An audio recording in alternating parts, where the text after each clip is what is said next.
Ok, merci. Donc, je parlais donc du nom de Jésus, l'autorité qui vient en croyant en l'évangile. Amen. Et donc, on va commencer dans Luc 24, où on va voir Jésus, il a rencontré ses disciples sur le chemin de Maüs après sa résurrection, et il discutait, les disciples là, ils étaient en train de discuter de pas seulement sa mort, parce que la mort de Jésus n'était pas un problème pour eux, mais surtout pourquoi il était mort. Amen. Donc Jésus s'est ingéré dans cette discussion-là et il leur a demandé de quoi parlez-vous, et puis ils ont commencé à parler de comment Jésus est mort et surtout des personnes qui sont venues dire qu'ils ne l'ont pas vu dans son tombeau. Amen. Et regardez ce qu'ils ont dit. Il est vrai que quelques femmes d'entre nous nous ont fort étonnés, s'étant rendues de grand matin au sépulcre. La suite. Et n'ayant pas trouvé son corps, elles sont venues dire que des anges leur sont apparus et ont annoncé qu'il est vivant. La suite. Quelques-uns de ceux qui étaient avec nous sont allés au sépulcre et ils ont trouvé les choses comme les femmes l'avaient dit, mais lui, ils ne l'ont point vu. Vous avez vu leur conclusion? Mais lui, ils ne l'ont point vu. Donc même si elles disent que mais eux-mêmes, on n'a pas vu physiquement pour déduire qu'il est ressuscité, quoi. Donc vous voyez que leur point n'était pas simplement le fait qu'il est mort, mais c'était plus pourquoi est-il mort et sa résurrection. C'était ça le centre de leur discussion. Tu es avec moi? Et au verset 25, maintenant, il y a un point important. Il dit, ô homme sans intelligence dont le cœur est lent à croire tout ce qu'ont dit les prophètes. Tu es avec moi? Et j'ai expliqué que quand tu vois tout ce qu'ont dit les prophètes ici, ça ne veut pas dire, parce que beaucoup de personnes pensent ça, ça ne veut pas dire que tout ce qui est écrit dans l'Ancien Testament parle de Jésus. Tous les versets, tous les mots, toutes les lettres, non. Ce n'est pas ça que ça veut dire, parce que ce n'est pas vrai. Amen. Parce que ici, c'est tout ce que les prophètes ont dit au sujet de ce qu'ils étaient en train de discuter. Tu es là? Vous suivez? Donc, quelle était leur discussion? Donc, verset 26, ne fallait-il pas que le Christ souffrit ces choses et qu'il entrât dans sa gloire? Donc, le mot ne fallait-il pas, c'est un mot assez fort en grec. Ça veut dire il était nécessaire. Donc, ça veut dire que ce n'était pas une surprise, parce que pour eux, Jésus était mort le martyr, il a été persécuté, oh le pauvre. Mais non. Il dit, il fallait, d'après les prophéties, c'est ce qui était annoncé. Et donc, il entra dans sa gloire. Et commençons par Moïse et par tous les prophètes, il leur expliqua dans toutes les Écritures ce qui le concernait. Donc, tu vois que ça ne parlait pas donc de tout ce que les prophètes ont dit, mais plutôt de tout ce que les prophètes ont dit qui concernait sa mort et son entrée dans la gloire dans leurs écrits. Amen. Donc, ça ne concernait pas tout ce que les prophètes ont dit. Tout ce que les prophètes ont dit ne parlait pas de Christ. Par contre, ce qui est la parole de Dieu dans les paroles des prophètes, c'est tout ce qu'ils ont dit concernant Christ. Quelqu'un avec moi? C'est clair? Donc, quand tu vas lire l'Ancien Testament, ne crois pas que tout ce qui est écrit là-bas, c'est la parole de Dieu. L'Éternel a donné, l'Éternel a repris, ce n'est pas la parole de Dieu, c'est la parole de Job qui était ignorant. Est-ce qu'on est ensemble? Donc, tout ce qu'ils ont dit en dehors de Christ là est sujet à correction. On peut corriger. Dis Amen. Donc, il dit, ne fallait-il pas, verset 26, que le Christ souffrit ces choses et qu'il entra dans sa gloire. Donc, ça veut dire qu'il y a une gloire qui suit les souffrances de Christ. Et le mot gloire en grec, c'est le mot doxa. Doxa veut dire lorsqu'on montre sa richesse, son influence, ses ressources. Par exemple, si tu veux voir la gloire de Messi, Lionel Messi, hein, quand tu le vois marcher dans la rue, tu ne peux pas savoir. Mets-le sur un terrain de foot. Tu vas voir exposer maintenant toute son ingéniosité, tout son talent. Tu comprends? Donc la gloire, c'est ça. C'est lorsque ton poids, ta richesse, ta substance est exposée. C'est ça, la gloire. Et il a continué au verset 44 maintenant en disant, puis il leur dit, c'est là ce que je vous disais lorsque j'étais encore avec vous, qu'il fallait que s'accomplisse tout ce qui est écrit de moi dans la loi de Moïse, dans les prophètes et dans les psaumes. Alors il leur ouvrit l'intelligence afin qu'ils comprissent les Écritures. Donc, on a vu ensemble ça. Le mot ouvrir, là, c'est le mot dianoigo. Donc, qu'est-ce qui s'est passé ici? Le mot dianoigo veut dire ouvrir pour la première fois. Quand une femme accouche, son premier enfant, c'est dianoigo. Ça veut dire que sa matrice est ouverte pour la première fois. Lorsqu'un aveugle, un sourd entend pour la première fois, son oreille s'est ouverte. C'est ça. Ça veut dire qu'il a emmené l'intelligence à voir quelque chose qu'ils n'avaient jamais vu auparavant. Pourtant, ils avaient les Écritures. Ça, c'est très, très pertinent. Tu peux avoir les Écritures, avoir même été un prédicateur pendant des années, sans jamais avoir compris le message de la Bible. Est-ce que tu suis? Et donc, c'est pour ça que le mot ouvrir l'esprit, là, c'est le mot nous, l'esprit. Ça veut dire intellect, façon de raisonner. Donc, Jésus, par ce qu'il leur a enseigné, il a réorienté leur mode de compréhension ou de raisonnement afin qu'ils puissent comprendre, afin qu'ils comprissent. Le mot comprissent, c'est le mot suniemi qui veut dire joindre ensemble. Donc, si je veux résumer tout ce qui s'est passé, pendant que Jésus leur parlait, subitement dans leur intellect, ils ont pu faire un lien entre de Genèse jusqu'à Malachie et voir le message singulier dans tous ces livres-là. Et lorsque leur intellect a saisi ça, ça s'est ouvert. Ils sont nés de nouveau. Amen. Donc, c'est ça qui s'est passé. Et donc, qu'est-ce qu'ils ont compris? Verset 46. Et il leur dit, ainsi il est écrit que le Christ souffrirait et qu'il ressusciterait des morts le 3e jour. Donc, voici ce qui a ouvert leur intelligence. Voici ce à quoi leur intelligence a été ouverte. Donc, il leur a fait comprendre que ce qui était écrit dans l'Ancien Testament à son sujet, c'était quoi? Qu'il devait souffrir et qu'il devait ressusciter des morts. Est-ce que c'est clair? C'est clair pour tout le monde jusqu'ici? C'est des rappels. Donc, maintenant qu'il est ressuscité, qu'est-ce qui est disponible? C'est de ça qu'on parle. À quoi devons-nous nous attendre? Qu'est-ce qui est donné dans cette résurrection? Verset 47. Et la repentance et la rémission des péchés seraient prêchées en son nom. Tu as vu? Donc, ça veut dire que dans cette résurrection de Christ et dans cette exaltation de Christ, c'est de là que vient le pardon, la rémission des péchés, l'effacement des péchés. Donc, la rémission des péchés n'est pas une conséquence de la résurrection de Christ et non pas d'une prière de demande pardon quotidienne. Donc, quand tu demandes pardon ou pas, ça ne change rien. Pourquoi? Parce que la rémission des péchés est prêchée, basée sur le fait qu'il est mort et est ressuscité. Et il dit, la rémission serait prêchée. Où? En son nom. Voici donc notre thème. Qu'est-ce que ça voulait dire en son nom? Pour toi qui étais là vendredi, on a expliqué que le mot nom, en grec, ce n'est pas le label. C'est-à-dire, si tu Steve, S-T-E-V-E, ce n'est pas mon nom dans ce contexte-ci. Vous suivez? Le mot nom, c'est le mot grec onoma. Dis ça là, tu dois connaître ça. Onoma. Ça veut dire, c'est O-N-O-M-A. O-N-O-M-A. Ça veut dire une réputation,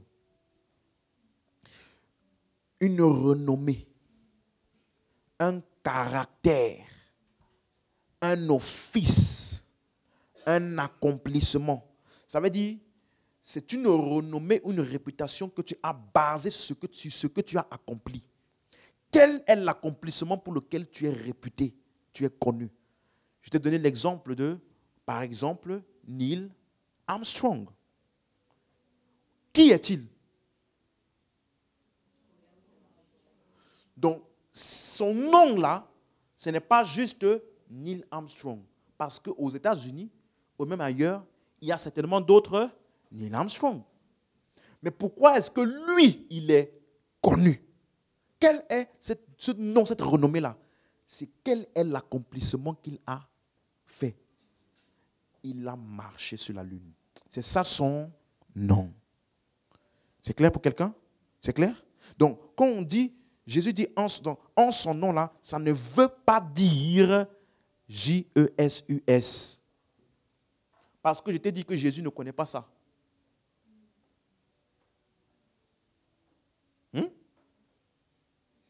Parce qu'au temps de Jésus, il ne parlait pas ni français ni anglais. Il parlait quelle langue? Hébreu, araméen, grec. Donc, à l'époque, si Jésus passait, tu disais Jésus, il n'allait pas se retourner. Donc, ce n'est pas le label. Son nom, ça parle de ce pourquoi il est connu à cause de ce qu'il a accompli. Or, pourquoi est-il connu aujourd'hui? D'après ce qu'on a lu, il est ressuscité des morts et il est maintenant à la droite du Père. Voilà son nom. Allô? Tu es là? Donc, quand on dit en son nom, ça veut dire dans cet office-là, dans cette autorité-là, dans cet accomplissement qu'il a fait. Amen, amen. Donc, maintenant qu'il est ressuscité d'entre les morts, qu'il est assis à la droite du Père. Assis à la droite du Père, ce n'est pas un lieu physique. Ça veut simplement dire qu'il a désormais toute l'autorité du Père. Est domicilié en lui. Tu es avec moi? Donc, c'est ça aujourd'hui son nom. C'est ça aujourd'hui sa réputation. Donc, ça veut dire que l'évangile aujourd'hui, parce qu'il dit prêcher en son nom, l'évangile aujourd'hui, ce n'est pas le fait de pointer les hommes vers la mort de Jésus. Non, ce n'est pas son nom, ce n'est pas ça son nom. L'évangile, ce n'est pas le fait de montrer aux hommes comment Jésus a guéri l'aveugle Bartimée. Non, ce n'est pas son nom. Comment il a guéri la femme à la perte de sang. Non, ce n'est pas son nom. Aujourd'hui, tout ça, c'est ce qu'il avait fait. C'était son nom avant. L'évangile, c'est ce qui pointe les hommes vers ce qu'il a accompli. Il est mort et ressuscité. Et aujourd'hui, il est assis à la droite du Père. C'est clair? Et il a toute autorité et toute domination. C'est ça son nom aujourd'hui. Donc, quand on dit en son nom, ça veut dire quoi? Ça veut dire basé sur tout ce qui est disponible dans ce qu'il a fait. Vous avez compris? Donc, qu'est-ce qui est disponible pour nous dans ce qu'il a fait? C'est ça son nom. Donc, quand tu dis en son nom là, ça fait référence à tout ce qui est disponible pour nous dans son office ou bien dans son accomplissement. Basé sur ça, je demande ceci. Basé sur ça, je dis ceci. Alléluia. Donc, c'est pour cela que c'est primordial, suis-moi bien, de bien faire la distinction entre le nom de Jésus avant et après sa résurrection. Vous avez compris? Donc tu vois que quand on dit le nom de Jésus, là, ce n'est pas... Parce qu'avant sa résurrection, il s'appelait comment? Après sa résurrection, il s'appelait comment? Mais on dit on lui a donné le nom au-dessus de tout nom. Après sa résurrection. Donc, ça te montre que ce n'est pas l'appellation là. C'est beaucoup plus que ça. Tu me suis? Donc, tu vas voir que même dans les 4 évangiles, Jésus avait déjà commencé à faire une distinction entre son nom avant et après la résurrection. Allons voir Matthieu 10, verset 1. Alléluia. Puis, ayant appelé ses 12 disciples, il leur donna le pouvoir de faire quoi? Chasser les esprits impurs et de guérir toute maladie et toute infirmité. Amen. Ça là, c'est son nom. C'est ce pourquoi il était connu dans les 4 évangiles. Il prêchait, il guérissait les malades, il chassait les démons. Voilà sa réputation. Voilà ce pourquoi il était connu. C'est clair pour quelqu'un? Verset 7. Allez prêcher et dites le royaume des cieux est proche. La suite, guérissez les malades, ressuscitez les morts, purifiez les lépreux, chassez les démons. Vous avez reçu gratuitement, donné gratuitement. Donc ici, tu vois clairement que voici son nom avant. Amen. C'est clair? C'est pour ça qu'il était connu dans les 4 évangiles. Maintenant, suis-moi. Dans Matthieu 16, il y a un incident très pertinent. Verset 13. Jésus étant arrivé dans le territoire de Césarée de Philippe, demanda à ses disciples, « Qui dit-on que je suis, moi le Fils de l'homme ?» Vous voyez? Qui dit? Donc, pourquoi est-ce que je suis connu partout quand vous allez pour prêcher là? Qu'est-ce que les gens connaissent de moi? C'est-à-dire, quel est le nom que j'ai pour eux? C'est clair? Et maintenant, regardez ce qu'ils ont dit, verset 14. Ils répondirent, les uns disent que tu es Jean-Baptiste. Bon, ça, peut-être parce qu'ils prêchaient aussi en disant, Jean, répentez-vous. Peut-être c'est pour ça, similitude de message. Les autres disent que tu es Élie, certainement à cause des signes, des prodiges et des miracles. Les autres, Jérémie ou l'un des prophètes. Donc, tout ce que les gens disent ici, c'est basé sur ce qu'ils ont vu. C'est ça? Donc, les gens avaient une impression différente, plusieurs impressions différentes de Jésus dans les 4 évangiles, parce qu'ils se sont concentrés sur ce qu'ils voyaient, qu'il faisait. Amen. C'est clair? Donc, son nom est caractérisé par ce qu'il faisait. Guérissait les malades, prêchait, ressuscitait les morts. Maintenant, verset 15. Et vous, leur dit-il, qui dites-vous que je suis? La suite. Simon-Pierre répondit, tu es le Christ, le Fils du Dieu vivant. Ou alors tu es le Messie, le Machia, le Huios du Théos Zao, c'est-à-dire du Dieu qui est vivant. Donc, le Fils du Dieu Zao, ça veut dire qui est vivant. Tu es avec moi? Tu es avec moi? Voilà maintenant ce que Jésus a répondu. Jésus, reprenant la parole, lui dit, tu es heureux, Simon, fils de Jonas, car ce ne sont pas la chair et le sang qui t'ont révélé cela, mais c'est mon Père qui est où? Donc, il est en train de dire, ce n'est pas ce que tu as vu dans le visible de moi qui t'a fait arriver à cette conclusion. C'est ça, la chair et le sang. Donc, toutes les personnes qui ont dit Jean-Baptiste, tu es Jérémie, tu es ceci, tu es Élie, c'était basé sur la chair et le sang. Tu es là? Mais il dit à Pierre, c'est mon Père qui est dans l'invisible, dans les cieux, qui t'a révélé ça. Si c'était arrêté là, il manquerait quelque chose. Maintenant, suis-moi. Ça, c'est ce qu'il est. Hein? OK? Maintenant, regarde, verset 18. Il va maintenant pousser ça. Et moi, je te dis. Tu as vu?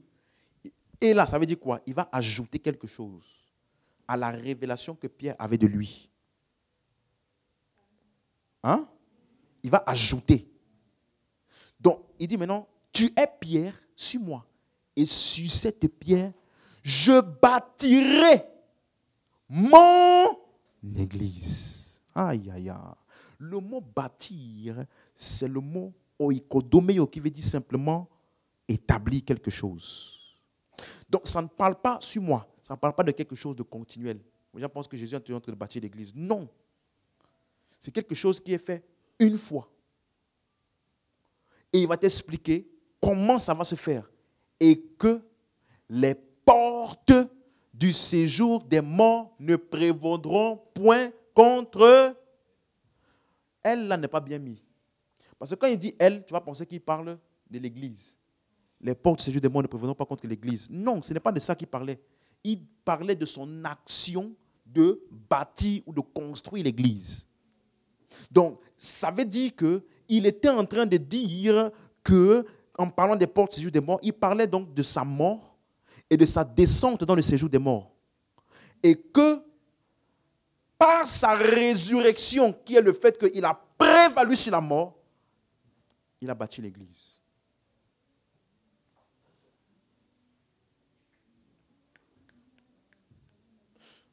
Bâtir l'église ici, c'est la conséquence du fait que les portes du séjour des morts ne prévalent point.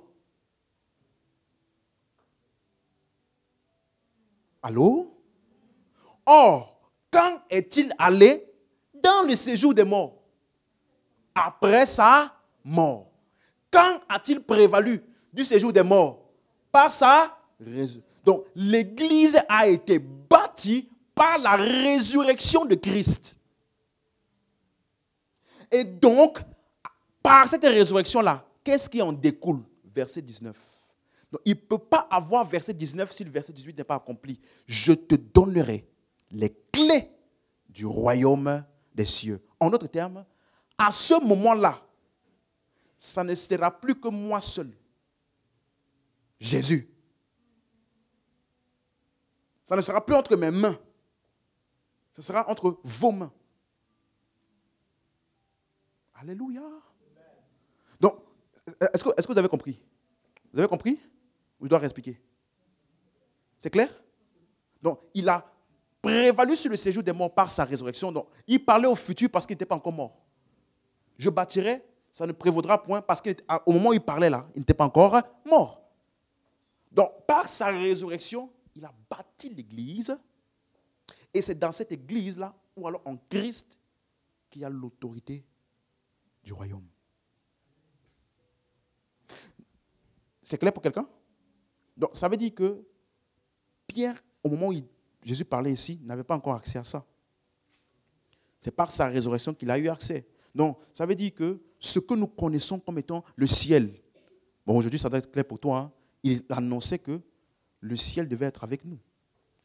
Nous aurions les clés ou alors les ressources du royaume, des cieux, étant sur la terre. Donc, il a réuni le ciel et la terre en Christ, comme dans Genèse.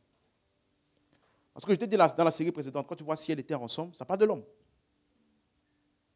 Tu es avec moi? Donc, maintenant, après avoir dit ça, il va maintenant leur expliquer pour que ça soit plus clair pour toi. Comment est-ce que ça se fera? Verset 20. Alors, il leur recommanda aux disciples de ne pas dire à personne, de ne dire à personne qu'il était le Christ. La suite. Dès lors, Jésus commença à faire connaître à ses disciples qu'il fallait qu'il allât à Jérusalem, qu'il souffrit beaucoup de choses de la part des anciens, des sacrificateurs et des scribes, et qu'il fut mis à mort et qu'il ressuscita le troisième jour. Donc, il explique comment est-ce que le verset 18 et 19 là va se faire. C'est par sa mort et sa résurrection. Et Pierre, qui était toujours excité par sa révélation là, verset 22, vient maintenant parler. Pierre, l'ayant pris à part, se mit à le reprendre et dit, à Dieu ne plaise, Seigneur, cela ne t'arrivera pas. La suite. Mais Jésus se retournant, dit à Pierre, arrière de moi, Satan, tu mets en scandale, car tes pensées ne sont pas les pensées de Dieu, mais celles des hommes.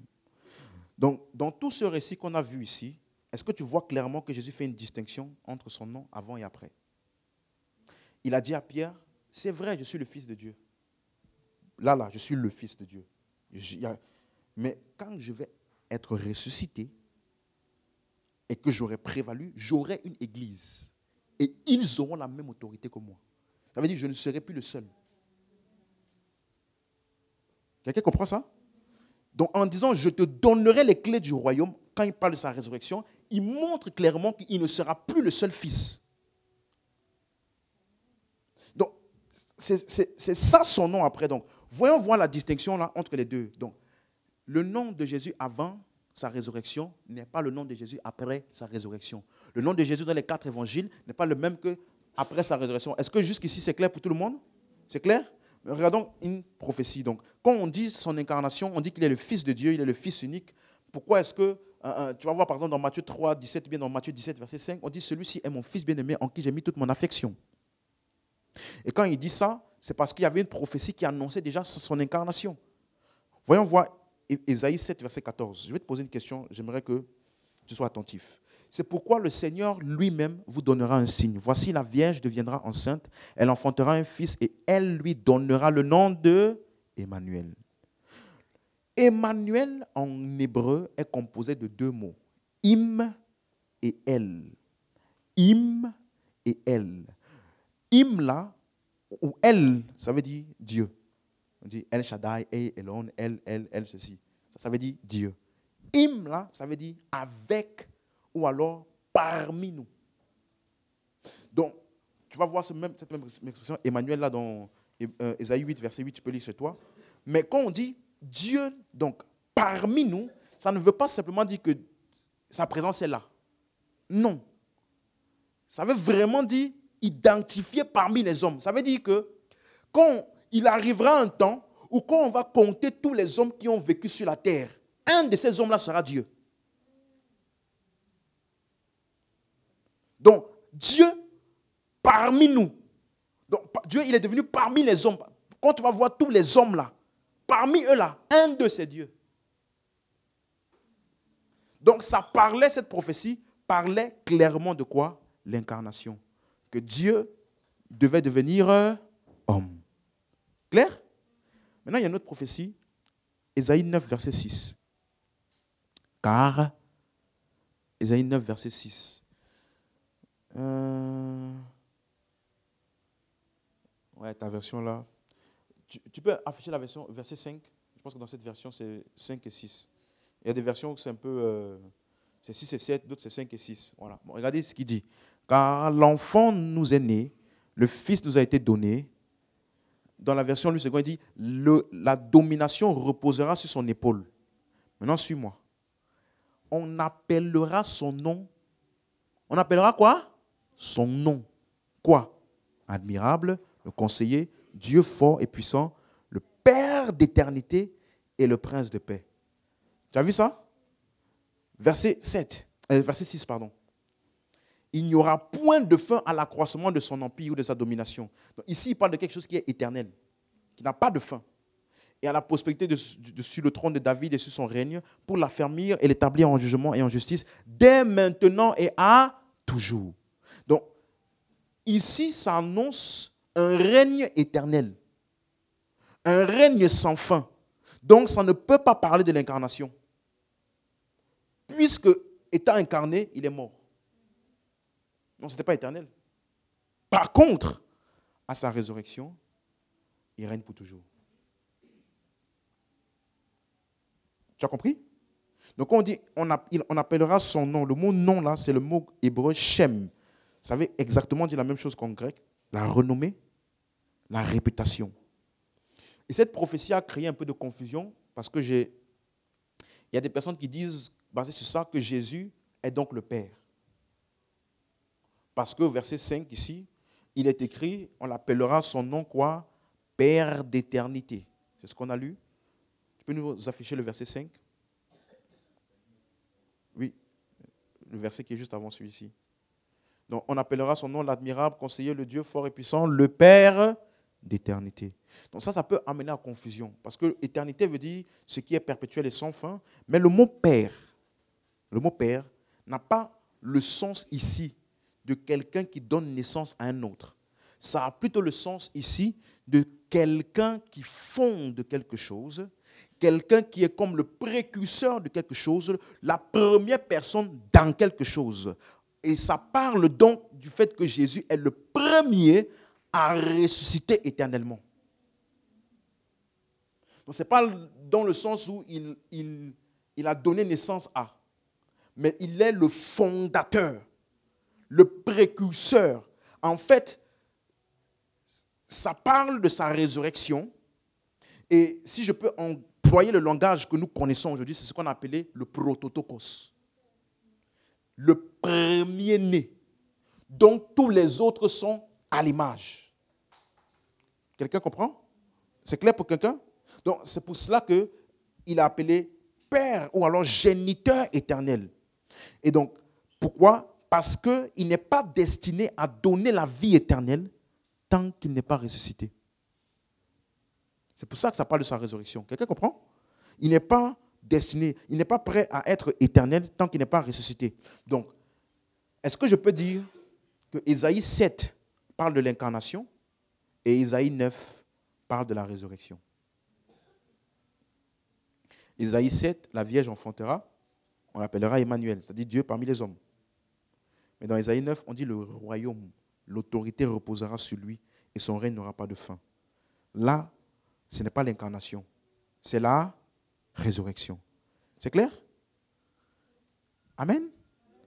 Si ce n'est pas clair, vous me dites, je dois expliquer. Ça fait sens pour tout le monde ce que j'ai expliqué jusqu'ici? Les deux prophéties de Ésaïe 7 et Ésaïe 9, l'un qui parle de l'incarnation, l'autre qui parle de la résurrection. Donc c'est pour ça que c'est dans la résurrection qu'on dit le royaume repose sur lui. Il est maintenant le fondateur éternel. Ça veut dire qu'il continuera à reproduire les hommes pour toujours. C'est ça qu'on appelle la nouvelle création. Amen, amen. Donc, quand tu comprends ça, tu vas maintenant comprendre pourquoi dans Matthieu 28, il a dit, au verset 18, « Tout pouvoir m'a été donné dans le ciel et sur la terre. » C'est ça? La domination repose sur lui, c'est ça? Donc mais ça, c'est après quoi? Après ça, résurrection. Vous comprenez maintenant? Et une fois que c'est fait, et qui peut maintenant être le géniteur éternel, il dit maintenant, verset 19, allez. Vous avez compris? Faites de toutes les nations des disciples. Verset 20, enseignez-leur à observer ce que je vous ai prescrit, et voici, je suis avec vous tous les jours jusqu'à la fin du monde. Tu vois qu'il n'avait jamais dit ça avant sa résurrection. Que je suis avec vous pour toujours. Non. Au contraire, avant sa résurrection, tu peux lire, quand tu dis par exemple Jean 14, 19, il dit, encore un peu de temps, et le monde ne me verra plus. Vous me verrez, parce que je vis, et vous vivrez aussi. Donc ça parle de la vie éternelle qui est disponible par la résurrection. Quelqu'un comprend? Donc il n'y a pas de vie éternelle dans les 4 évangiles. Il n'a pas ce nom-là. Il n'a pas le nom de Père éternel ou Père d'éternité. Celui qui engendre les personnes qui ont la vie éternelle. Il n'a pas ce statut-là dans les 4 évangiles. Quelqu'un suit? Donc, quand tu entends vie éternelle, ça parle d'après la résurrection. Donc, la vie de l'incarnation n'est pas la vie éternelle. La vie éternelle, c'est la vie de la résurrection. Quelqu'un comprend ça? La vie éternelle, ce n'est pas la vie de l'incarnation, mais la vie éternelle, c'est la vie de la résurrection. C'est ça qui est lié à l'homme qui est né de nouveau. Amen. Dans Luc 24, verset 47, il dit, « Et la repentance et le pardon des péchés seraient prêchés en son nom, à commencer par... Pardon, à toutes les nations, à commencer par Jérusalem. » Donc, est-ce que je peux dire, sera prêché en son office, en ce qu'il a accompli? C'est ça? Et ça, c'est ça qu'il dit qu'on fait la vie éternelle. C'est ce statut-là, d'après la résurrection, qui fait de lui le donateur de la vie éternelle. Quelqu'un comprend? Donc, quand Jean-Baptiste dit, dans Jean 3, 36, celui qui croit a la vie éternelle. Ici, Jean-Baptiste ne parlait pas du Jésus qui est venu se faire baptiser. Non. Il parlait de la résurrection. Parce qu'il n'y a pas de vie éternelle avant la résurrection. Quelqu'un comprend? C'est clair? Donc quand tu vois éternité, éternelle, ça parle de la résurrection. C'est ça son nom. Donc, voici un verset qui nous donne donc qu'est-ce qui vient avec ça. Le psaume 2, verset 7, il dit, « Je publierai le décret, l'Éternel m'a dit, tu es mon fils, je t'ai engendré aujourd'hui. » Tu es mon? Je t'ai engendré aujourd'hui. Qu'est-ce que ça veut dire? De quoi ou de qui parle cette prophétie? Acte 13, verset 32.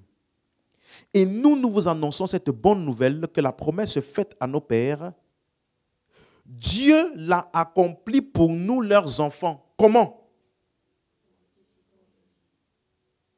Hein? La promesse que Dieu a faite, Dieu l'a accomplie comment? En ressuscitant Jésus. Selon ce qui est écrit dans le psaume 2. Qu'on vient de lire, n'est-ce pas? Tu es mon fils, aujourd'hui je t'ai.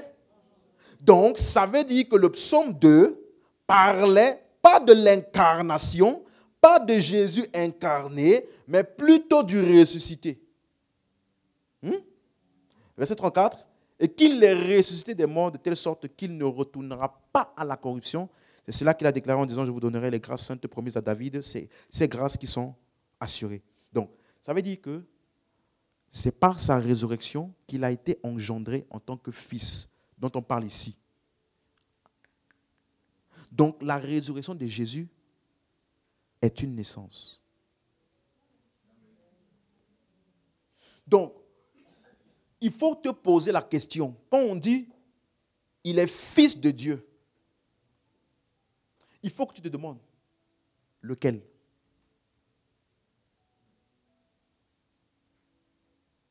Je parle à quelqu'un? Lequel? Parce que dans le 4 évangile, il est fils. Mais dans sa résurrection, Dieu a dit, tu es mon fils. Je t'ai engendré quand? Donc, ça veut dire que le fils dans l'incarnation n'est pas le fils dans la résurrection. Note ça et n'oublie jamais.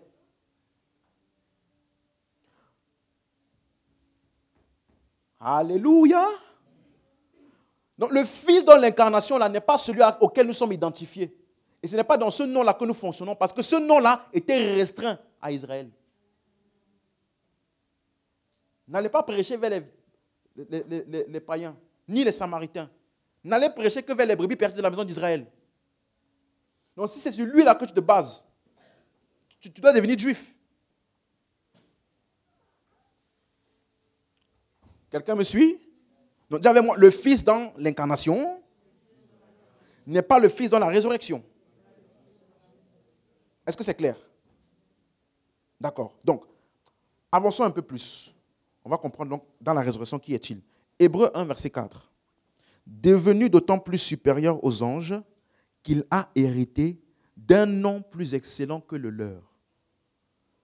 Donc Jésus a hérité d'un nom plus excellent que le leur. Ça veut dire, Jésus, c'est un nom mieux que ange. C'est ça? Les gens ils s'appellent ange. Jésus il s'appelle Jésus. Donc, le nom Jésus là est mieux que le nom ange. C'est de ça qu'il parle? Non.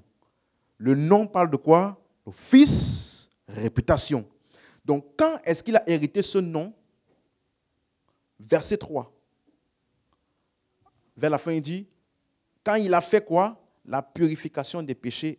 Et s'est assis à la droite de la majesté divine dans les lieux très hauts. Ça, c'était quand?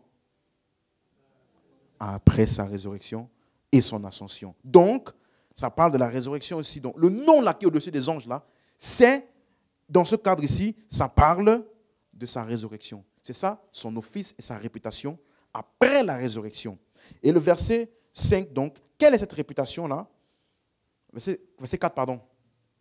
Donc, il a hérité d'un nom plus excellent que le leur. Verset 5. Quel est ce nom? Quel est ce nom-là? Car auquel des anges Dieu a-t-il jamais dit? Tu es mon fils. Je t'ai engendré. Aucun ange n'a pu expérimenter la nouvelle naissance. Aucun. C'est pour ça que nous sommes supérieurs à eux. Quelqu'un me suit? Donc, ça parle de la résurrection. Même le fait que Jésus est celui qui s'est sacrifié pour nous. Le fait qu'il soit celui qui offre en tant que souverain sacrificateur, ce n'est pas en tant que le Fils incarné. Parce que Hébreux 5, verset 5, lisons. Christ ne s'est pas non plus attribué la gloire de devenir. Dis avec moi devenir. Ça veut dire qu'il n'est pas né comme ça. La gloire de devenir souverain sacrificateur. Donc, il n'est pas né souverain sacrificateur. Il est devenu souverain sacrificateur, c'est-à-dire qualifié pour offrir le sacrifice pour les péchés du monde. À quel moment? Mais il la tient de celui qui lui a dit. Quoi?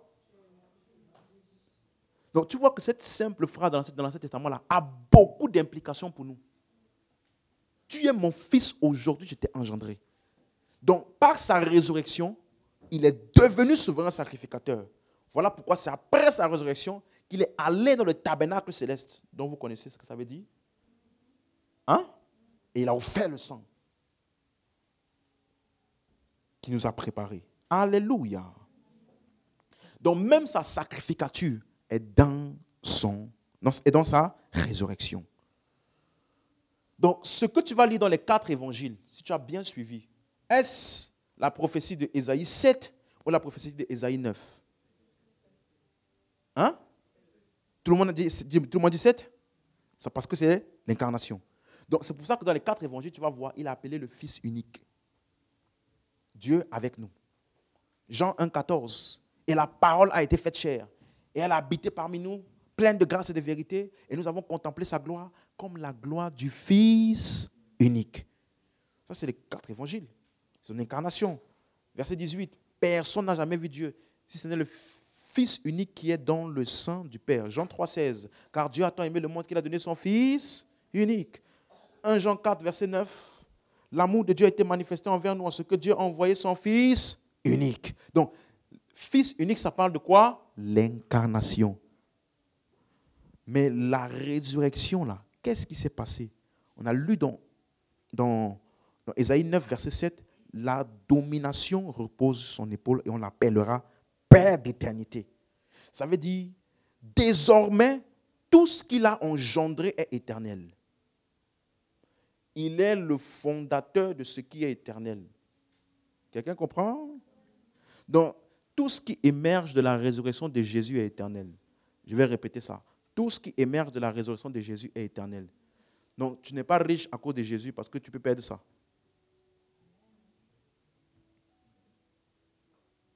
Vous avez compris? Tout ce qui émerge de sa résurrection est éternel. Tu es fils de Dieu comment? Éternellement. Justifié comment? Éternellement. Sauvé comment? Éternellement. Assis en Christ comment? On appelle ça les bénédictions spirituelles dans le céleste. En Christ. Et il dit, le gouvernement sera sur son épaule et son règne n'aura pas de fin. Donc, ça veut dire, dans son incarnation, tout n'est pas éternel puisqu'il a été tué, mais sa résurrection, c'est pour toujours. Donc, qu'est-ce qui découle de ce nom-là? Hébreux 2, verset 9. Hébreux 2, verset 9. Ouh! Suis-moi. Tu vois, c'est déjà quand tu médites ça. Waouh! Ça veut dire, la gloire de la résurrection de Christ n'est pas sur Christ. S'il était ressuscité seul, il n'y avait aucune gloire dans ça. Donc, la gloire dans laquelle il devait entrer là, ce n'est pas le fait que lui, il est ressuscité. Ce n'est pas ça sa gloire.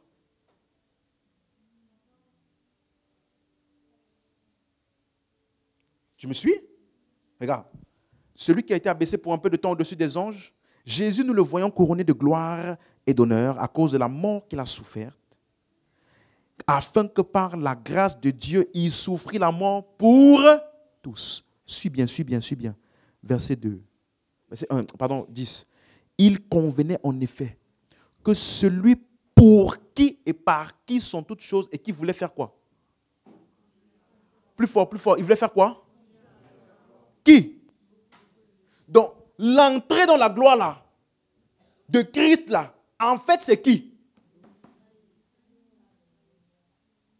La gloire de sa résurrection, c'est le fait qu'il y a maintenant plusieurs fils, qu'il n'est plus le seul. Donc, il voulait conduire à la gloire beaucoup de fils. Il éleva donc à la perfection par les souffrances le prince de leur salut.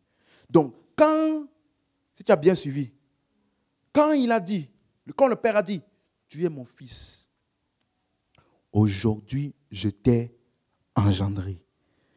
Qu'est-ce que ça voulait dire?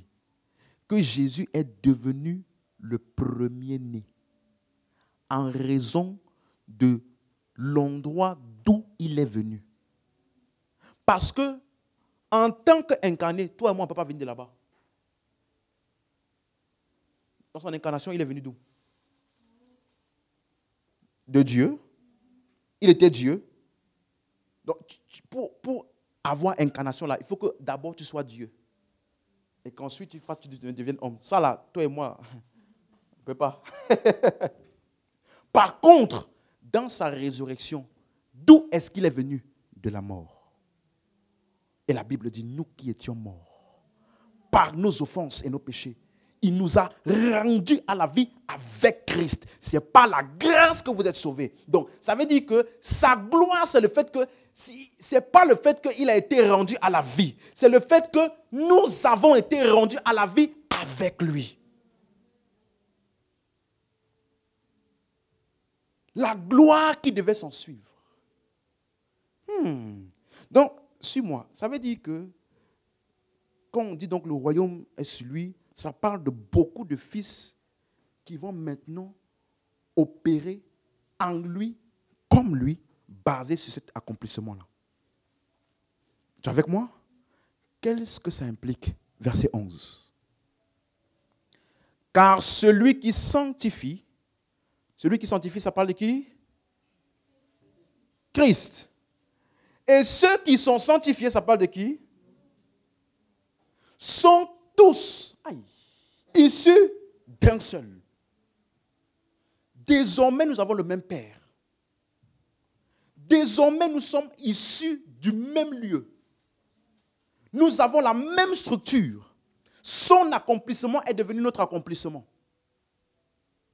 Donc, celui qui sanctifie, suis-moi. Si tu comprends ce texte-là, tu ne peux plus jamais avoir de problème avec le péché, ni de condamnation, ni de culpabilité.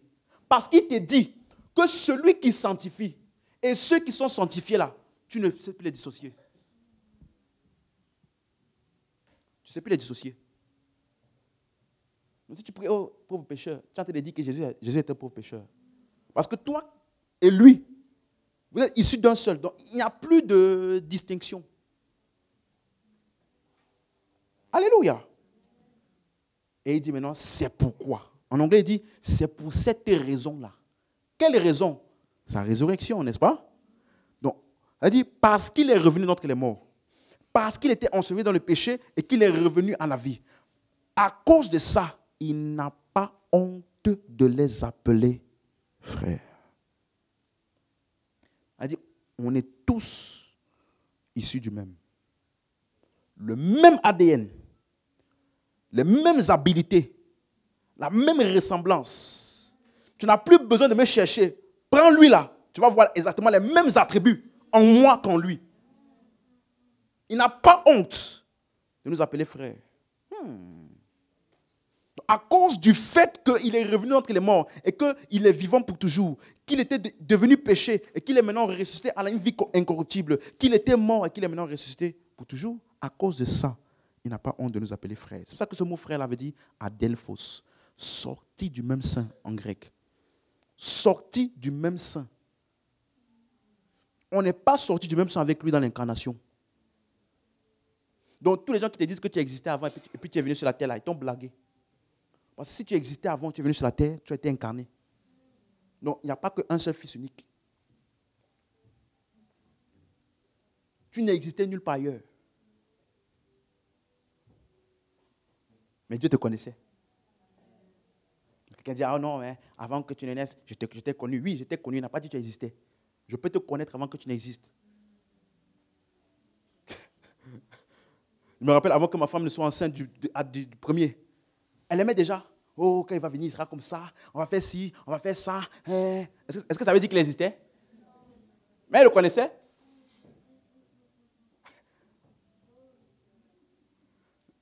Donc, avant que tu ne sois formé dans ta mère, je t'ai connu. Oui. Mais ça ne veut pas dire que tu existais. Alléluia. Donc, sorti du même sein, on ne peut pas dire ça de l'incarnation. Donc nous ne sommes pas les frères du Fils unique. Parce qu'on n'est pas sortis du même endroit. Vous comprenez? Il dit, nul n'est monté au ciel si ce n'est celui qui est descendu du ciel. Tu n'es pas descendu du ciel, tu es sorti de... Non, naturellement, là, tu es sorti du ventre de ta mère. Jésus, lui, il est sorti du ciel. Maintenant, l'endroit où nous tous, là, on s'est réunis pour sortir de là, c'est quoi? La mort. Donc, par la nouvelle naissance, nous sommes devenus frères ensemble avec Christ. Tu comprends mieux pourquoi maintenant il a dit à Pierre, sur cette pierre je bâtirai mon et les portes du séjour des morts ne prévaudront point. Il a dit, quand je vais mourir et que je vais sortir d'entre les morts là, je vais construire mon église. C'est de là que l'église est construite. Est-ce que tu suis? Or, le mot église, c'est le mot ecclésia, où il y a le mot kaléo qui veut dire appeler hors d'eux. Donc, l'église, c'est le groupement de ceux qui ont été appelés hors de la mort dans la vie. C'est ça l'église. Ils sont sortis de la mort pour la vie. Donc, il ne serait plus le seul fils. Donc, dis avec moi très fort, la gloire de la résurrection de Christ est dans la multitude de fils. Donc tu es la gloire de Dieu. S'il n'y a pas toi, il n'y a pas de gloire dans ce que Christ a fait. Quelqu'un me suit? Donc voilà pourquoi verset 12, maintenant il dit, lorsqu'il dit, j'annoncerai ton nom à mes frères. Oh. Je te célébrerai au milieu de l'assemblée, verset 13. Et encore, je me confierai en toi. Et encore, me voici. Oh. Moi et les enfants que Dieu m'a donnés. Il dit, nous sommes désormais une famille. Ça, c'est la gloire de sa résurrection. Et c'est pour ça qu'on l'appelait Père éternel ou alors fondateur éternel. Il dit, il est celui par qui Dieu donne la vie et fait maintenant des enfants de Dieu. C'est lui. Alléluia. Donc, voici sa réputation aujourd'hui. Beaucoup de fils. Donc, quand tu dis au nom de Jésus, qu'est-ce que tu dis? Parce que je suis fils, comme il est fils. Parce que j'appartiens à la famille des ressuscités et de ceux qui ont été amenés à la gloire. Parce que j'appartiens à ça, je déclare ceci. Ou je dis ceci. Tu vois que ça n'a rien à voir avec la prononciation d'un nom. Est-ce que tu comprends maintenant? Donc, quand Jésus dit maintenant dans Matthieu 28, verset 19, allez, faites de toutes les nations des disciples, les baptisant au nom du Père, du Fils et du Saint-Esprit. Laisse-moi attaquer ça rapidement. Je peux? Rapidement. Au nom du Père, du Fils et du Saint-Esprit. J'ai dit ici que ce n'est pas une expression qui est censée d'après les Écritures. Parce qu'on ne voit ça nulle part ailleurs. Pourquoi? Quand tu vois même d'abord le verset 18, il dit tout pouvoir m'a. Qui parle? Tout le monde est d'accord? Jésus, il est le Père, le Fils et le Saint-Esprit. Donc, tout pouvoir m'a été donné. C'est ça? Il n'a pas dit tout pouvoir nous a été donné. Il n'a pas dit Père, Fils, Saint-Esprit. Quelqu'un suit? Donc la réputation ou l'accomplissement dont il est question ici, c'est l'accomplissement de qui? Du Fils. Est-ce que tu es avec moi? Verset 20. Enseignez-leur à observer tout ce que je, pas nous, je vous ai prescrit. Et voici, je suis, pas nous sommes. Il met l'emphase sur qui? Le Fils. Tu es avec moi? Regardez la même chose. Marc 16, verset 17. Voici les miracles qui accompagneront ceux qui auront cru en nos noms. En mon là, qui parlait? Non, ça parle du nom de qui? Du Fils. Luc 24, 47. Et la repentance et le pardon des péchés seraient prêchés en son nom. Donc, tu as vu le nom du Père, Fils, Saint-Esprit quelque part? Jean 20, verset 31. Mais ces choses ont été écrites afin que vous croyiez que Jésus est le Fils de Dieu, le Christ, le Fils de Dieu, et qu'en croyant, vous ayez quoi? La vie ou en son nom, le Fils. Quelqu'un comprend?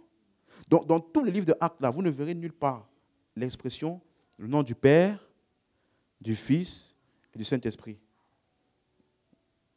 Quelqu'un comprend? Nulle part. Jean 14, 26, il dit, mais le consolateur, l'Esprit Saint que le Père enverra en mon nom.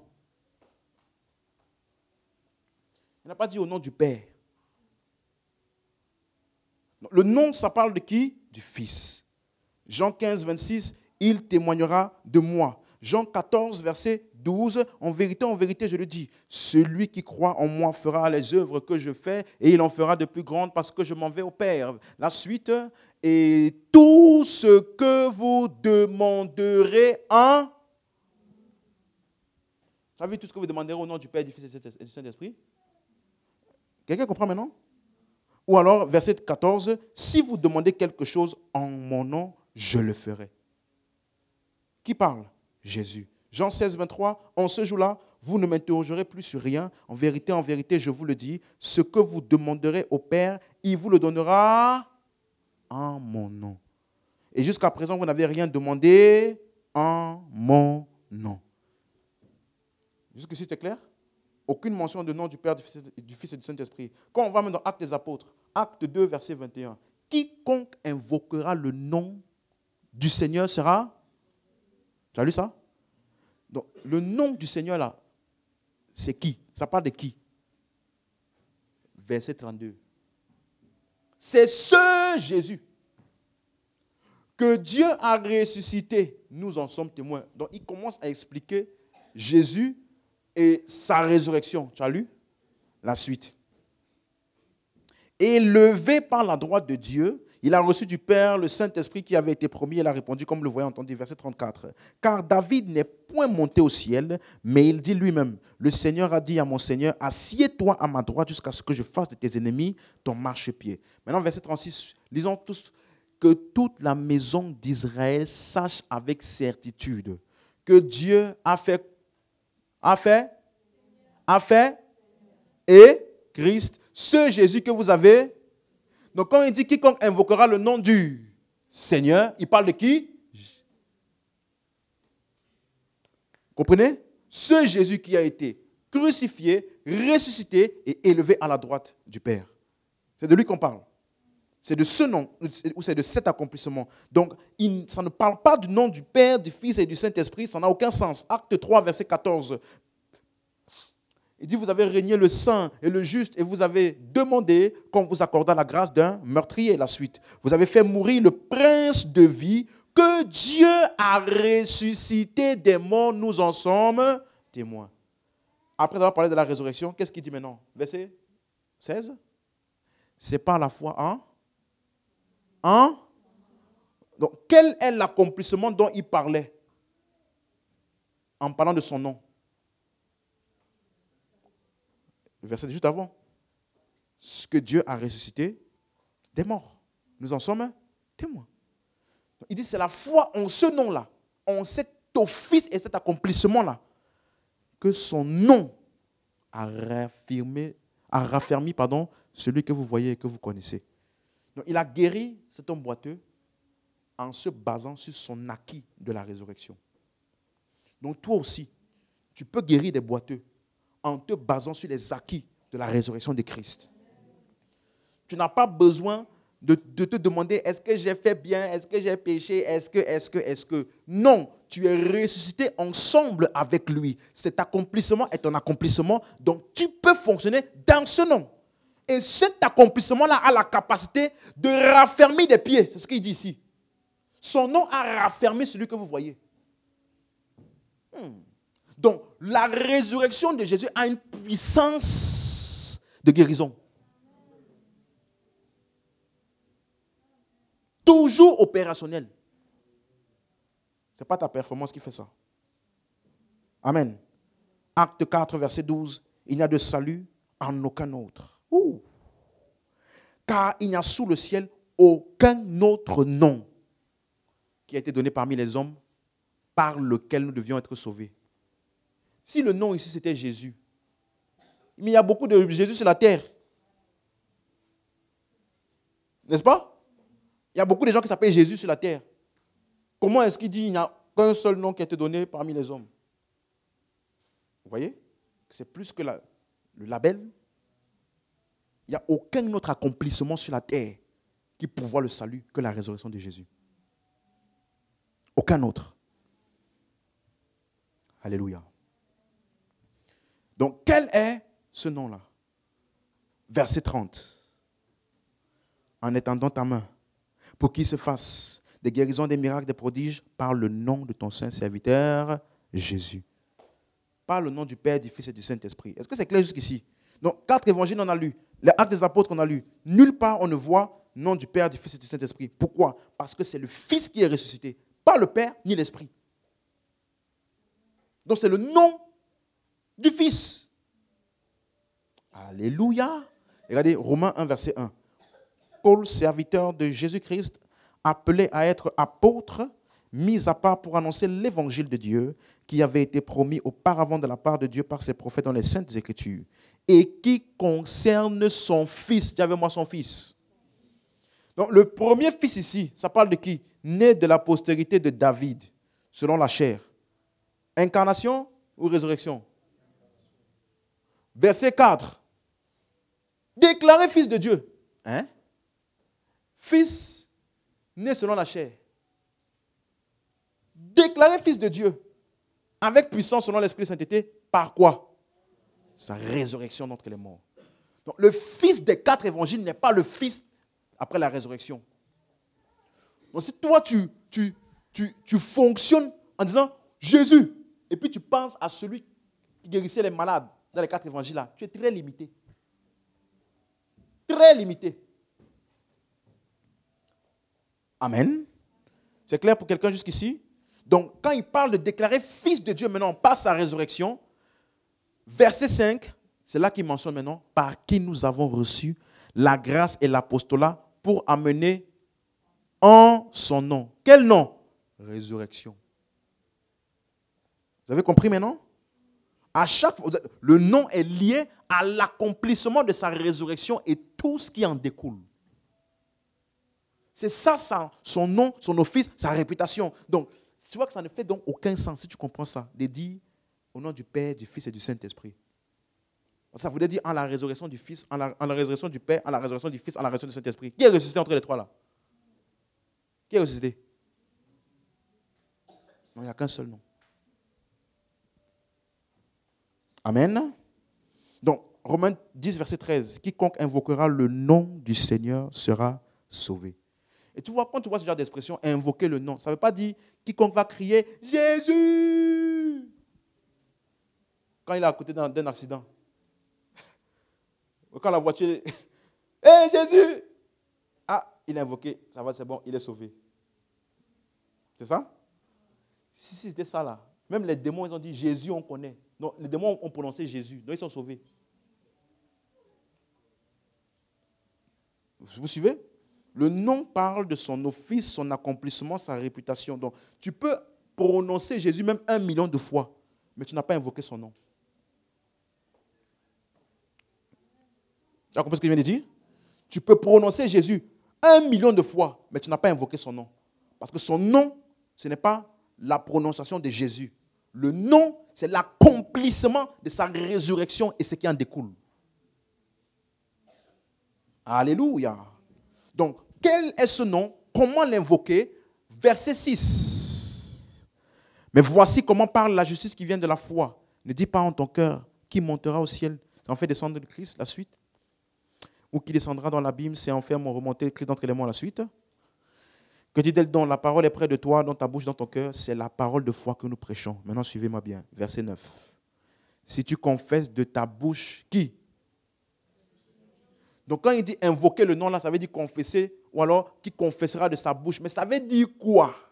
Parce que si tu dis simplement, ça veut dire confesser, que dit Jésus, Jésus. Non. Quelle est cette confession? Ça émane de quoi? Et si tu crois que Dieu l'a ressuscité. Pas si tu crois qu'il est mort. Si tu crois que Dieu l'a ressuscité, tu seras sauvé. Donc quand on dit quiconque invoquera le nom du Seigneur, ça parle de quoi? Quiconque confessera, basé sur le fait qu'il a cru en sa résurrection. C'est clair? Donc il ne faut pas penser, non, il était sur le lit de mort, il a dit Jésus. Bon, il a dit Jésus pourquoi? Peut-être qu'il appelait pour être guéri. Donc il n'a pas invoqué le nom du Seigneur. C'est clair? Ce qui sauve, c'est la foi en sa résurrection, qui est son nom aujourd'hui. Donc le nom de Jésus ou sa réputation dans les 4 évangiles a permis à plusieurs de guérir des hommes, de libérer des démons, calmer des tempêtes. Mais tu sais quoi? Ce nom-là était incapable de donner la vie éternelle. Incapable. Personne n'a reçu la vie éternelle au nom de Jésus dans les 4 évangiles. Personne. Parce que la vie éternelle, la nouvelle naissance, n'était disponible que lorsqu'il est ressuscité. C'est pour ça que ce nom-là est au-dessus de tous les noms.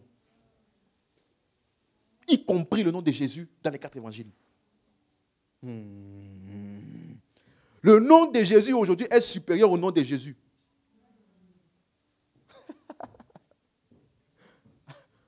Alléluia. Donc, quand on dit au nom de Jésus, il ne faut pas que ton esprit aille vers celui qui faisait des miracles dans les 4 évangiles là. Sinon, tu t'es trompé. Donc, voilà pourquoi tu dois bien faire la dissociation entre le Jésus incarné et le Jésus ressuscité. Ce n'est pas le même, bien que c'est le même. Tu as compris? Donc, Philippiens 2, verset 7. Quelqu'un est béni ce soir? Il faut que tu comprennes. Philippiens 2, verset 7. Mais il s'est dépouillé lui-même en prenant une forme de serviteur, en devenant semblable aux hommes et ayant paru comme un simple homme. Ça là, c'est l'incarnation. Vous avez vu? Ça, c'est l'incarnation. Verset 8. Verset 8, c'est ça. Il s'est humilié lui-même, se rendant obéissant jusqu'à la mort, même jusqu'à la mort de la croix. Verset 9 maintenant. Ça là, ça ne doit plus t'embrouiller. N'est-ce pas? C'est pourquoi Dieu l'a souverainement comment? Et lui a donné le nom qui est au-dessus de tout nom. Le nom qui est au-dessus de tout nom là, est-ce que avant il s'appelait genre Jésus et maintenant après la croix, il s'appelle maintenant Jésus-Christ ou bien Christ Jésus, comme quelqu'un disait une fois. Jésus n'est pas le Christ, Christ n'est pas le Jésus. Ça là, c'est... Laisse-moi ne pas entrer là-bas. Donc, c'est pas genre il s'appelait maintenant au nom de Christ et Jésus. Non. Est-ce que tu comprends? Donc, c'est en ressuscitant des morts que Dieu lui a donné une nouvelle réputation, une nouvelle influence, une nouvelle domination. Est-ce que tu comprends? Il est donc devenu le prototokos, c'est-à-dire la tête d'une nouvelle création, la tête de l'Église, le fondateur de la race éternelle, le fondateur de ceux qui sont éternels. C'est ça que ça veut dire. Donc, ce n'est pas genre Dieu lui a donné un nom, Jésus, Christ, ou je ne sais pas. Non, ça ne parle pas des lettres, mais ça parle plutôt de la réputation et de l'office. Dis amen si tu suis. Donc aujourd'hui, quelqu'un avec moi? Aujourd'hui, nous ne voyons plus Jésus comme cet homme qui a marché dans les 4 évangiles. Nous le voyons ressuscité et élevé par sa droite. Or, où est cette droite aujourd'hui? En nous.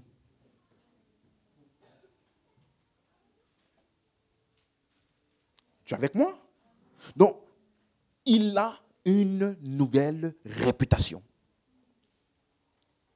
Gloire à Dieu. Donc, il n'est plus le Fils unique. Hébreux 1, verset 6. Lorsqu'il introduit de nouveau dans le monde qui? Le premier-né. Il dit que tous les anges de Dieu l'adorent. Donc, avant, il t'a appelé Fils unique. Monogénèse. Monogénèse, ça veut dire le seul engendré. Et tu ne peux pas avoir d'incarnation en dehors de Dieu. Il faut que tu sois préexistant et ensuite tu t'incarnes. Ça là, aucun de nous ne pouvons faire ça. Par contre, tu peux avoir la résurrection sans être Dieu. C'est ce que nous sommes. Il est le premier. Dis avec moi, je suis dans le nom de Jésus. J'ai le nom de Jésus. Et je fonctionne dans le nom de Jésus. C'est ce que vous êtes. Vous êtes le produit de son nom. Ça veut dire, nous chantons en son nom. Nous adorons en son nom. Donc, quand l'auteur de Hébreux te dit dans Hébreux 13, verset 15, que nous offrons un sacrifice de louange qui est le fruit de nos lèvres, qui confesse son nom. Tu comprends maintenant, confesser son nom, ça ne veut pas dire Jésus, Jésus. Ce n'est pas ça, confesser son nom. Confesser son nom, ça veut dire célébrer tout son accomplissement et tout ce qui en a découlé. Donc, quand tu dis, j'accomplis des miracles, tu es en train de célébrer son nom. Quand tu dis, le Père et moi, nous sommes un tel, il est tel, je suis. Tu es en train de célébrer son nom. Donc, c'est ça que nous faisons aujourd'hui. Et c'est pour ça qu'il a dit donc, tout ce que vous demanderez au Père en mon nom. Donc, demander là, ça ne veut pas dire, Père, je te demande. Non, demander veut dire exiger. Quand tu dis, je demande que ça soit fait. Ce n'est pas une requête. Vous comprenez? Tout ce que vous demanderez en mon nom, il dit même, je le ferai. Mais est-ce que quand il dit demander en mon nom, ça veut dire, quand vous allez dire, au nom de Jésus. C'est ça? Ça veut dire quoi? Tout ce que vous demanderez basé sur ma résurrection. Tout ce que vous demanderez en tant que fils, parce que vous êtes fils. Donc, ce n'est pas tout ce que vous demanderez en mentionnant mon nom. Mais tout ce que vous allez demander parce que vous êtes en ma position. Donc, tu peux même prier sans dire au nom de Jésus et tu as prié au nom de Jésus. Et quelqu'un peut passer son temps à dire au nom de Jésus, au nom de Jésus, et il n'a pas prié au nom de Jésus parce que ce qu'il a demandé là, c'est hors de sa position en Christ. Quand tu dis au nom de Jésus, qui tombe et meurt, tu n'as pas prié au nom de Jésus. Mais quelqu'un peut seulement dire, sois guéri. Et il a demandé au nom de Jésus. Donc, il ne faut pas que tu sois esclave d'une prononciation, mais plutôt dans une conscience permanente de ton union éternelle avec lui. Est-ce que quelqu'un est ici? Donc, vous êtes maintenant dans son nom. Il n'est plus le Fils unique. Fils unique n'existe plus nulle part. Il n'y a que le premier-né qui a été le précurseur de toute la famille de Dieu. Donc, quand tu mentionnes le nom de Jésus dans la prière, c'est pour toi. Ce n'est pas pour le Père. Le Père n'a pas besoin de ta prononciation. Et souvent, de manière erronée, on utilise l'histoire de Jacob et Ésaü. N'est-ce pas? On dit non, mais Jacob il ne méritait pas. Et puis, il allait vers le Père, il a pris les habits d'Ésaü. Du coup, il est venu au nom de son frère, et puis on l'a fait entrer, et puis. Du coup, on te dit, tu dois dire au nom de Jésus, parce que sinon le Père ne va pas te reconnaître. Ça là, c'était l'ombre. Dans l'ombre, il n'y a pas tous les détails. Donc, il ne faut pas prendre ça littéralement, parce que tu risques de louper la réalité. Le Père n'a pas besoin de ta prononciation pour savoir que tu es fils. Il t'a donné son esprit. Et l'esprit témoigne à notre esprit que nous sommes quoi? Non, je n'ai pas besoin de dire je suis, pour que le Père sache que quand il me voit, il se voit. Quand il me... Suis-moi.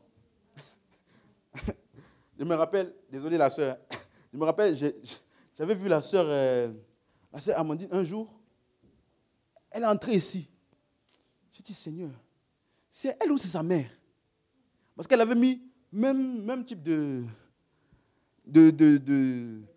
make-up, avec le même type d'habit. Elle est venue, j'ai eu un bug. J'ai dit, attends, c'est elle ou c'est sa mère? Donc ça dit, même si ta mère dit, je t'ai régné, tu vas régner quoi? Quand on se met nous deux là, ça dit, même si tu m'as régné, nos deux visages là, on ne peut pas changer. ADN là, tu ne peux pas changer. Donc, ça veut dire, Dieu, ce n'est pas quand tu vas dire au nom de Jésus que là, maintenant, on va savoir que c'est au nom de Jésus. C'est pour ça que même la Bible dit, tout ce que vous faites, faites au nom de Jésus. Qu'est-ce que ça veut dire? Tout.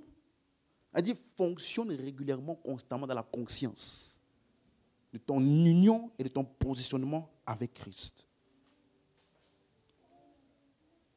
Donne-moi encore l'amen. Donc, nous, on n'a pas besoin de chanter. Oh, je suis venu à nouveau. Ou Saint-Esprit vient, ou prend le contrôle, ou bonjour Saint-Esprit, ou bonjour Jésus. Quand l'Esprit est venu en nous, la Bible dit, parce que vous êtes fils, Dieu a envoyé son Esprit de son Fils dans vos cœurs, par lequel nous crions, Abba, Père. Donc, nous sommes fils, ça veut dire, désormais, nous sommes la demeure du Père. Donc, ça n'a rien à voir avec les prières de guerre, prières de plaider le sang, prières pour couvrir le sang, parce qu'on va dans le camp de l'ennemi, tout ça là. Quand je dis au nom de Jésus, ce n'est pas pour Dieu. Je veux que tu implémentes ça. Parce qu'il ne faut pas que ce que je te dis là, c'est pour te dire, tu n'as plus besoin de dire, tu n'as plus besoin de dire. Même moi, quand j'ai pris, j'ai dit. Mais je sais pourquoi j'ai dit. Ça assoit plus en moi que ce que je suis en train de dire là. Ça ne peut pas ne pas s'accomplir. Parce que ce n'est pas basé sur mon accomplissement personnel, mais c'est sur notre accomplissement en Christ. Donc quand je dis au nom de Jésus, ouais, c'est ça, oui, c'est ça. Tu vois? Je me rappelle un jour, j'avais eu une grosse entorse au pied, à la cheville, voilà, à la cheville. Et ça avait commencé un peu à gonfler. Et je me suis dit, mais c'est le bon moment. Donc je me suis juste assis. J'ai juste commencé à me remémorer qui je suis. Je suis assis en Christ. Sa puissance est opérationnelle maintenant. Là où il est, c'est là où je suis. La même puissance qui guérissait ces gens-là, c'est ça qui est en moi. Mais pendant que je parle maintenant, là, c'est là. Donc, parce que je suis habité par l'Esprit de Christ, guéri. Tu sais quoi? En même pas quelques minutes, c'était parti. Quand tu fais ça une fois, deux fois, trois fois, quatre fois, cinq fois, l'audace que tu vas avoir dans le nom là. Dès qu'il y a quelque chose, tu trébuches. Au lieu de dire aïe, tu dis guéri.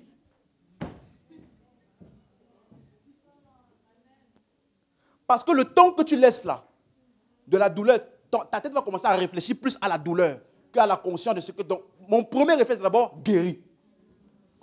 Comme ça, ma tête va sur qui je suis en Christ. C'est comme ça que nous nous exerçons dans la piété. C'est-à-dire dans notre union permanente avec Dieu. Refuse de vivre cette vie normale. Ou c'est à l'église que tu viens, tu dis Amen. Tu es avec Christ, Amen. Christ habite en toi, Amen. Amen. Amen. Et puis dès que tu sors là, Seigneur, voilà. Seigneur, vraiment, vraiment. Que dimanche arrive vite comme ça, je vais redire Amen. Comme ça, je vais redire Amen là-bas à l'église. Tu n'as pas besoin d'attendre dimanche. Tu dois dire ce que je dis là. Tu dois dire ça à toi-même. Et puis tu dis Amen. Et puis tu marches. Ah, ça va comme mal. J'ai dit que tu es guéri. Tu es guéri. Tu rigoles. C'est comme ça que tu grandis dans la conscience. Parce que laisse-moi te dire, si tu savais tout ce qui était possible dans ce nom, tu ne jouerais pas avec. C'est par ce nom-là que ces hommes-là ont fait des choses extraordinaires. Ce n'est pas un nom différent. C'est juste que la conscience qu'ils avaient de ce nom est différente de ce que beaucoup d'entre nous avons aujourd'hui. À cause de l'avancée de la science, à cause de l'avancée de la technologie, maintenant tu peux prendre beaucoup de médicaments, maintenant tu peux prendre beaucoup de choses, donc tu n'as plus forcément besoin de t'exercer régulièrement. C'est un désavantage. J'ai mal de tête, je prends le Doliprane, oh alléluia. Oh merci Seigneur pour le Doliprane. Seigneur, je prie maintenant, après avoir pris le Doliprane, je prie maintenant...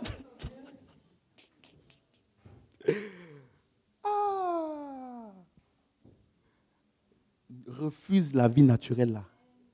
Parce que le jour où les solutions de l'homme ne seront plus là, c'est là que tu vas te rendre compte que tu aurais dû t'exercer. Elle a la promesse de la vie présente et de celle à venir. Qu'est-ce qui te fait croire que quelqu'un comme Pierre peut venir devant un boiteux? Il dit, hein, normal. Moi, actuellement sur moi là, je n'ai ni or. Je n'ai ni argent. Mais il y a une chose que j'ai toujours sur moi. Là, si tu fouilles mes poches, il n'y a pas or. Il n'y a pas d'argent. Je sais que c'est ça que tu attends de moi. Donc là, tu m'as pris peut-être au moment où je n'ai pas. Mais il y a une chose, que je sois endormi, réveillé, en voyage, ou bien que je viens de sortir. J'ai là, ça là. Ce que j'ai. Aïe. Donc non seulement j'ai ça, mais deuxièmement, je peux transmettre ça. C'est transmissible. Donc, j'ai ça et je peux transmettre. Et ça ne finit jamais. Qu'est-ce qu'il avait? Au nom de Jésus, lève-toi, et marche. Voici ce que j'ai entendu. Si tu n'as jamais guéri un malade et que tu n'as pas encore vu des paralytiques s'élever, c'est du gaspillage de ce qui est en toi. Ce n'est pas pour les pasteurs, ni pour les apôtres, ni pour les prophètes, ni pour les grands hommes de Dieu connus. C'est pour chaque croyant normal, même nouveau converti, doit faire des miracles. Parce que si même Judas fait des miracles, si Judas a fait des miracles, à combien plus forte raison? Tu dois prendre avantage. Alléluia. Ce que j'ai, savez moi, c'est ma possession permanente. Et tu vois que c'est bien, parce que l'argent, tu as besoin d'une poche pour mettre ça. Dans le jour où tu sors sans ton porte-monnaie, tu n'as pas. Mais le nom là, tu n'as pas besoin de quelque part pour stocker ça. C'est ce que tu es. La Bible dit, le peuple que j'ai créé pour ma gloire, qui sont appelés de mon nom. Donc, ce n'est pas quelque chose que tu essaies de transporter, c'est qui tu es.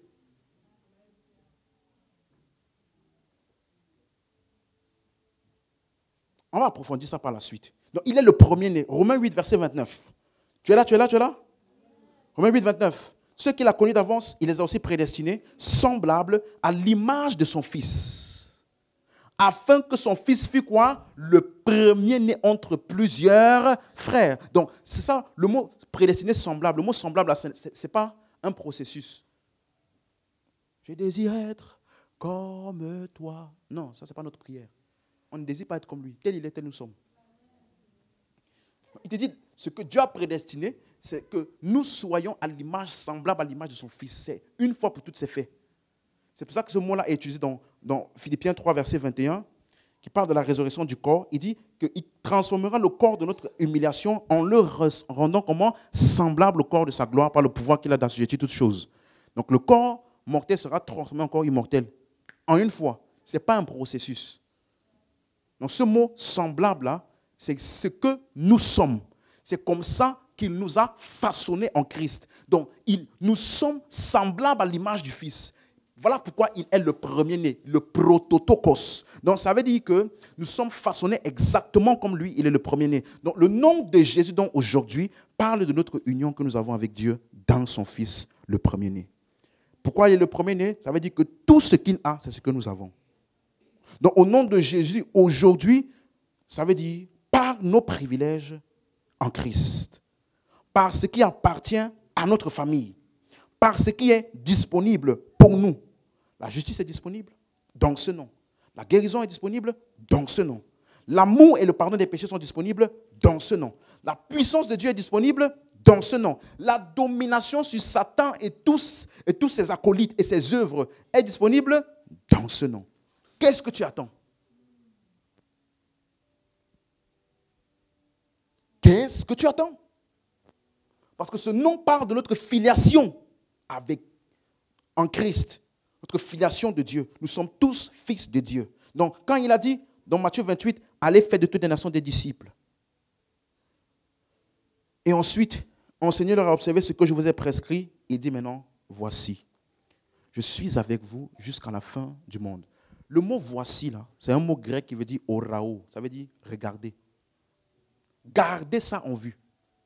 Je suis avec vous tous les jours jusqu'à la fin du monde. Donc, ça veut dire, le nom parle d'une union éternelle que nous avons avec le Christ. Ésaïe l'a appelé fondateur d'éternité. Donc, tout ce qu'il a fondé là est éternel. Tout ce qui a émergé de la résurrection est éternel. Le salut est éternel. La justice est éternelle. La puissance de Dieu avec toi est. La paix de Dieu est. La joie du Seigneur est. J'aime bien ce qu'un pasteur a dit. Il a dit, si ce n'est pas éternel, ça ne vient pas de la résurrection. J'ai dit, waouh. Donc tu peux ne pas marcher dans ça, mais ça ne veut pas dire que ce n'est pas avec toi. Alléluia. Donc, la prochaine fois que vous allez entendre au nom de Jésus, ça doit vous renvoyer à quoi? Tout ce qui s'est passé pendant 3 jours et 3 nuits. Comment il est ressuscité. Comment il nous a sortis de la captivité et nous a conduits dans la gloire. Et comment aujourd'hui toute autorité et toute domination est dans ce nom dans lequel nous sommes assis en Christ. Donc, dis avec moi, je porte le nom de Jésus. Je n'ai pas dit que tu t'appelles Jésus. Hein. Parce que le nom de Jésus, ce n'est pas les lettres Jésus. C'est l'accomplissement et tout ce qui en découle. Je porte le nom de Jésus. Dis encore. Je marche dans le nom de Jésus. Et je vis dans le nom de Jésus.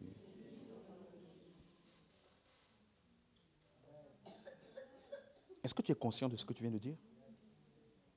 Suis-moi. Dans Ésaïe 43, verset 5, une prophétie qui annonçait ça, il dit, ne crains rien car je suis avec toi. Je ramènerai de l'Orient ta race. Je ramènerai de l'Orient quoi? Il annonce une race. Je te rassemblerai de l'Occident la suite. Je dirai au septentrion, donne. Et au midi, ne retiens point. Fais venir qui? Mes fils. Des pays lointains et mes filles des extrémités de la terre. Verset 7. Suis-moi maintenant. Qui sont ces gens-là? Tous ceux qui s'appellent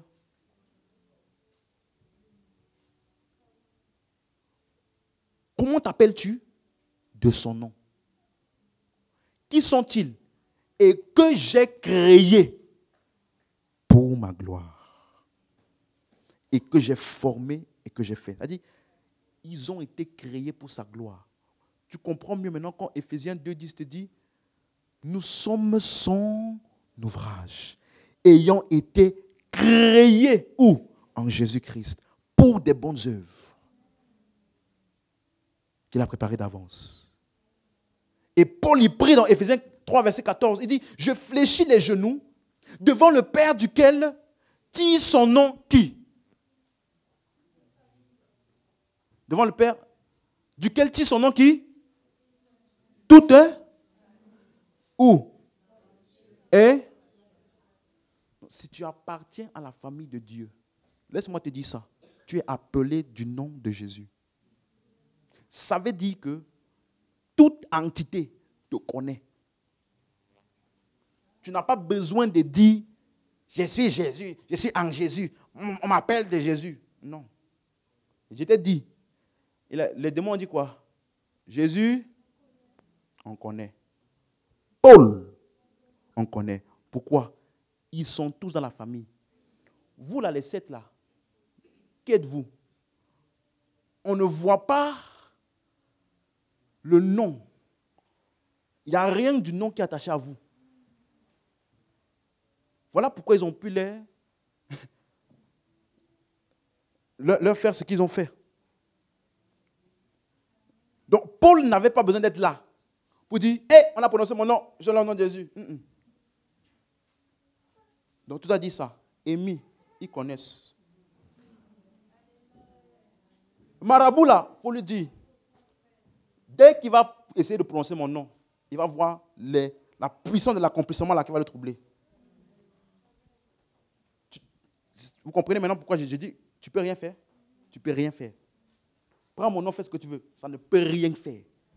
Ce nom-là est trop sécurisé. Ce nom a un grand accomplissement. Tu sais qu'il y a des gens là, ils ont tellement fait des grands accomplissements, tu ne peux pas parler de n'importe comment. Je me rappelle une fois, il y a je crois que c'était le président de la Fédération française de football, il a parlé un peu mal de Zidane. On a demandé sa démission dans les semaines à venir. Il a démissionné. Parce qu'il a parlé mal de Zidane. On dit, tu connais ce que Zidane a fait pour ce pays? Le grand Zidane pour le football. Tu parles de lui comme ça. Dans les semaines qui ont suivi, tous les journaux ont demandé sa démission. Tellement de pression qu'il a démissionné. Pourquoi? Il a eu à faire un grand accomplissement. Et laisse-moi te dire, tu sais l'accomplissement qui est attaché à toi? Tu sais ce qu'il a fait? Est-ce que tu sais que la nouvelle création par la résurrection est plus puissante que la création du monde? Parce que ce monde passera, mais nous, on ne passera pas. Parce qu'on est en lui. Donc la création, la nouvelle création là, est plus extraordinaire que la création du ciel et de la terre. Et c'est ce que tu es. Quel est l'esprit qui va venir essayer de te toucher? Ni parler contre toi. Laisse-les parler, ils vont voir le nom qui va apparaître. Est-ce que je parle à quelqu'un ici? Dis, je suis dans le nom. Et je fonctionne dans le nom. C'est ma possession permanente. Donc chaque fois qu'il y a le besoin, frère, opère. Ne laisse rien te restreindre. Opère. Amen. On peut se lever. Tu as été créé pour sa gloire.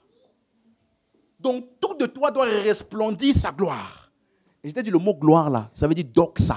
Ça veut dire quand toute l'influence, la splendeur, la grandeur, le poids est manifeste.